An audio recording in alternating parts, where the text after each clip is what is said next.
Hello guys, വളരെ സിമ്പിളായിട്ടും tasty ആയിട്ടും healthy ആയിട്ടുള്ളൊരു ഐറ്റമാണ് ഇന്ന് നിങ്ങളെ ഞാൻ കാണിക്കാൻ പോകുന്നത് കേട്ടോ. ആവിയിൽ വേവിച്ച് നല്ല കിടിലൊരു ഐറ്റമാണ്.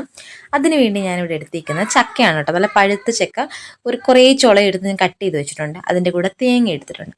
അതിനുശേഷം വിസ്താരമുള്ളൊരു പാത്രം എടുത്തിട്ട് അതിലേക്ക് 1 കപ്പ് ഗോതമ്പ് പൊടി, 1 കപ്പ് അരിപ്പൊടിയും കൂടി ഇടുന്നുണ്ട് കേട്ടോ. ഫസ്റ്റ് ഞാൻ ഇട്ടത് അരിപ്പൊടിയാണ്. നിങ്ങൾക്ക് വേണമെങ്കിൽ ഗോതമ്പ് പൊടി മാത്രമായിട്ടോ അല്ലെങ്കിൽ അരിപ്പൊടി മാത്രമായിട്ടോ യൂസ് ചെയ്യാം. ഞാൻ ഇത് രണ്ടും കൂടി മിക്സ് ചെയ്തെടുക്കാം കേട്ടോ. അതിനുശേഷം നമുക്ക് ചക്ക ഇട്ട് കൊടുക്കാം. ചക്ക മറ്റേ കൂഴ ചക്ക വേണമെങ്കിൽ നിങ്ങൾക്ക് ഇതിന് ഉപയോഗിക്കാം കേട്ടോ.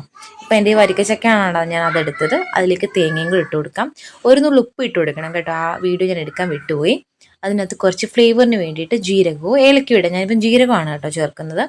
എന്നിട്ട് മധുരത്തിന് നമുക്ക് വേണമെങ്കിൽ ശർക്കരയോ പഞ്ചസാരയോ യൂസ് ചെയ്യാം. ശർക്കരയാണ് കേട്ടോ കുറച്ചുകൂടെ ടേസ്റ്റ് കൂടുതൽ കിട്ടുന്നത്. ശർക്കര പൊടിയാണ് ഞാനിവിടെ യൂസ് ചെയ്യുന്നത്. ശർക്കര പാനിയാണെങ്കിൽ ഇങ്ങനെ വെള്ളമൊന്നും ഒഴിക്കേണ്ട ആവശ്യമില്ല.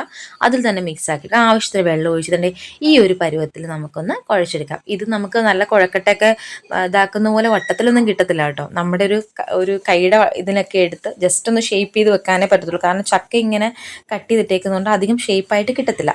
അപ്പോൾ ഇതൊരു 20 മിനിറ്റ് ആവിയിൽ വെച്ച് അടച്ച് നന്നായിട്ട് വേവിച്ച് കഴിഞ്ഞാൽ നല്ല സൂപ്പർ ടേസ്റ്റി ഹെൽത്തി ആയിട്ടുള്ള നമ്മുടെ ഒരു ചക്കയപ്പം അങ്ങനെയൊക്കെ വേണമെങ്കിൽ പറയാം കേട്ടോ. നല്ല ടേസ്റ്റാണ്, ഭയങ്കര മണമാണ്. അപ്പോൾ നിങ്ങൾ എന്തായാലും ട്രൈ നോക്കുക. Thank you.